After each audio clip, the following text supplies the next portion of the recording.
बिस्मिल्लाहिर्रहमानिर्रहीम। मोहतरम नाज़रीन अस्सलाम वालेकुम। उम्मीद है आप सब खैर वाफियत से होंगे। आज हमारे जो गेस्ट हमारे दरमियान में मौजूद हैं इमरान इस्माइल साहब, जो कि हेड ऑफिस से तशरीफ़ लाए हैं और हेड ऑफिस को रिप्रेजेंट करते हैं, माहिर तालीम हैं और अपनी मसरूफियत में से टाइम निकाल के हमारे दरमियान मौजूद हैं, तशरीफ़ लाए। हम उनको वेलकम कहते हैं। अस्सलाम वालेकुम। वालेकुम अस्सलाम। आप कैसे हैं जी? ठीक है।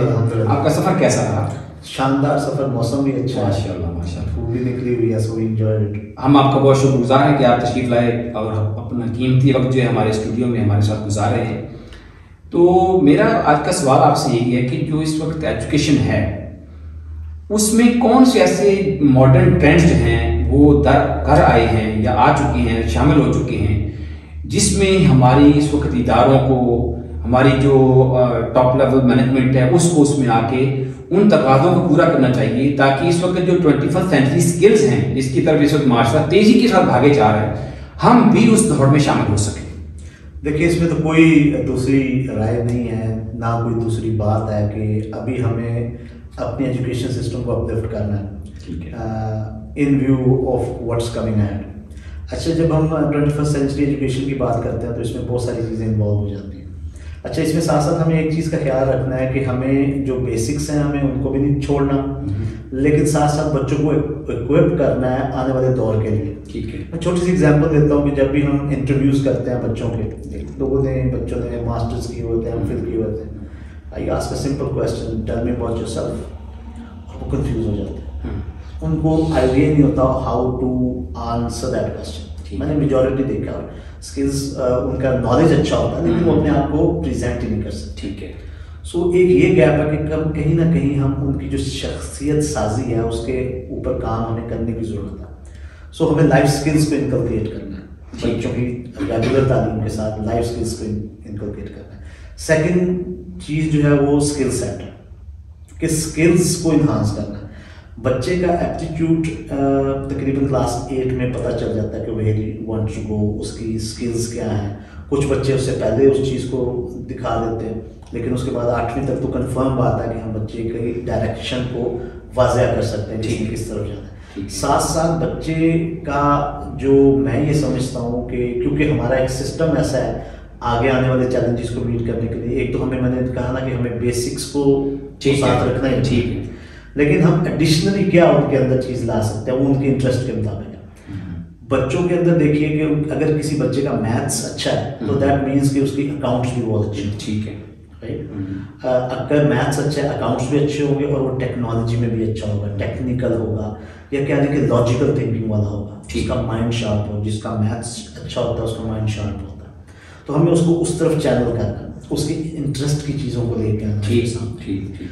आजकल आईटी का दौर है, उसमें हमें अभी किसी भी ऑफिस में चले जाएं उसके सामने कंप्यूटर रख दिया जाता है, तो उसको लाजमी बात है कि उसके स्किल्स का पता होना चाहिए। ठीक, तो हमें इन चीज़ों को इनकलकेट करना है। अच्छा, पूरे दिन को डिवाइड करने की ज़रूरत है।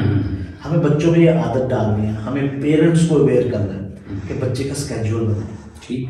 अच्छा, बच्चे का स्केड्यूल कैसे बनाए कि 4 घंटे लगातार कोई भी नहीं पढ़ सकता। जी ठीक है। वो 1 दिन पढ़ेगा, 2 दिन पढ़ेगा, 3 दिन पढ़ेगा, चौथे दिन आ जाएगा उस एक हेक्टिक रूटीन से।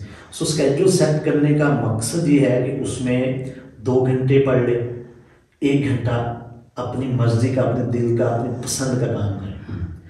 उस स्केड्यूल के अंदर वो टाइम ना रखे जिस टाइम उसके दोस्त ने आके उसके साथ जाना बाहर क्रिकेट खेलने।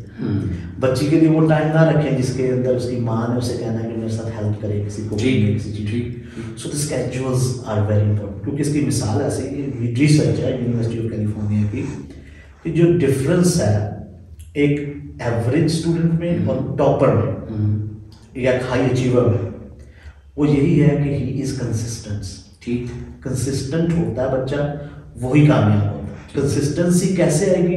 वो स्केड्यूल से आएगी। ठीक, तो ये छोटी छोटी कुछ चीज़ें हैं जिसको हमें मद्देनजर रखना है। बहुत शुक्रिया सर, बहुत शुक्रिया। आपने स्किल्स की बात की है और बच्चे का जो है वो कंसिस्टेंसी की बात की है। मुझे ये बताइए कि स्मार्ट स्कूल जो है वो क्योंकि पाकिस्तान का एक उभरता हुआ जो फ्रेंचाइज का एक सेटअप स्कूल्स है, तो इसमें जो है वो आप किस हद तक अभी इन चीज़ों को मुतारफ़ करवा रहे हैं, करवा चुके हैं? इस हवाले से भी हमारे नाज़रीन को आगाह कीजिए। इसमें 2 चीज़ें हैं। एक तो ऑफ कोर्स के हमने 2-3 चीज़ों को इंश्योर किया हुआ है, क्योंकि हम एक एजुकेशनल बॉडी है, उसके साथ कनेक्टिविटी भी है हमारी, तो हमने इंश्योर किया कि एक तो सिंगल नेशनल करिकुलम या नेशनल करिकुलम के साथ अपने करिकुलम को जोड़ें। ठीक। उसके साथ हमने ये किया हुआ है कि बच्चों के लिए हम इंटरेक्टिव लिंक्स उनको दें, ठीक, जिसके थ्रू अगर कोई जिससे कह लें कि जिसका उनका ताल्लुक आईटी के साथ भी जुड़ा है, सही, उससे इंटरेक्टिव जिसे कह रहे हैं कि लर्निंग लाजमी है उनकी। ठीक है। जिसमें हमारे बच्चे जब भी वो पढ़ रहे होते हैं तो वो ऑनलाइन हमारे वेब पोर्टल के थ्रू भी उसको एक्सेस ले सकें। एप्स जो है हर बंदे के पास घर में मोबाइल, जी बिल्कुल, so we should be making sure कि हर बच्चा रजिस्टर्ड हो। ठीक। ऐप के थ्रू उसका जो डेली टास्क है, एक तो वालिदैन तक भी जाए, वालिदैन भी नज़र रखें। ठीक। तो हमने इन चीज़ों को भी इंश्योर किया आने वाले वक्त के लिए कि हम टेक्नोलॉजी को मद्देनजर रखते हुए टेक्नोलॉजी को इनकलकेट करके और बच्चे को आगे लेके चलें। ठीक। और हम ये जो क्लास 5, 6, 7, 8 से आगे की बात है तो उसके अंदर हमने इंट्रोड्यूस किया हुआ स्टीम का कॉन्सेप्ट भी है, प्रोजेक्ट बेस्ड लर्निंग का भी है। Steam is like part of stem. ठीक। स्टेम की एक एक्सटेंडेड फॉर्म है, stem like science, technology, engineering और मैथमेटिक्स। ठीक है। बेसिकली इसमें ये है कि हर स्कूल के अंदर साइंस एग्जीबिशंस होते हैं, प्रोजेक्ट्स होते हैं।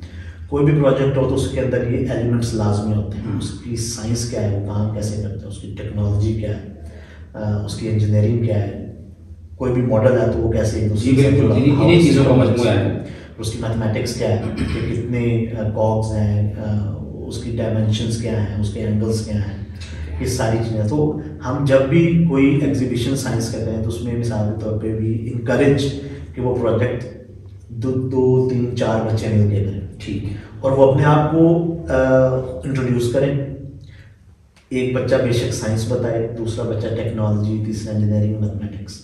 उसमें क्या होगा कि जब बच्चे कोलैबोरेट करके एक प्रोजेक्ट बनाएंगे तो वो टीम वर्क उसके अंदर आएगा। ठीक। अपने आप को इंट्रोड्यूस करवाएंगे, अपने साथी को इंट्रोड्यूस करवाएंगे और प्रोजेक्ट के बारे में बताएंगे, so that enhances the communication skills at the same time. इसमें यानी हम कह सकते हैं कि जो इस दौर की सबसे जो एक बेसिक वैल्यू सामने आई वो है कोलैबोरेटिव लर्निंग है। तो ये जो आप स्मार्ट स्कूल में इस चीज़ को मतलब उभार रहे हैं बच्चों के अंदर, ये कॉन्सेप्ट, जैसे कि आपने मॉडल्स की बात की है, तो मॉडल बच्चे जो हैं वो एक चीज़ पे, कोई साइंस का मॉडल है, कोई मैथ का मॉडल है, इवन कि कोई हमारी जो सनती चीज़ें हैं उनका कोई मॉडल बनाते हैं, तो उस पर बच्चे कलेक्टिवली एफर्ट करेंगे तो किसी के हिस्से में कोई काम आएगा, किसी में कोई काम आएगा। इमरान साहब बहुत शुक्रिया, आपने अपना कीमती टाइम हमें दिया और हम बारे दिगर में आपका शुक्रगुजार हूँ कि आप स्मार्ट स्कूल गोजरा में तशरीफ लाए और हमारे स्टूडियो में आए और आपने अपना कीमती जो पैगाम है वो पेरेंट्स के लिए और बच्चों के लिए रिकॉर्ड करवाया। आपका बहुत शुक्रिया। Thank you so much and I am really honoured. और माशाल्लाह से जो फैसिलिटीज़ आप यहाँ पर कैंपस में दे रहे हैं, दे आर कमेंडेबल। आपने मेक श्योर किया हुआ 360 एंगल के ऊपर यहाँ पे बच्चों की लर्निंग हो रही है, so really that's appreciable. Thank you very much sir.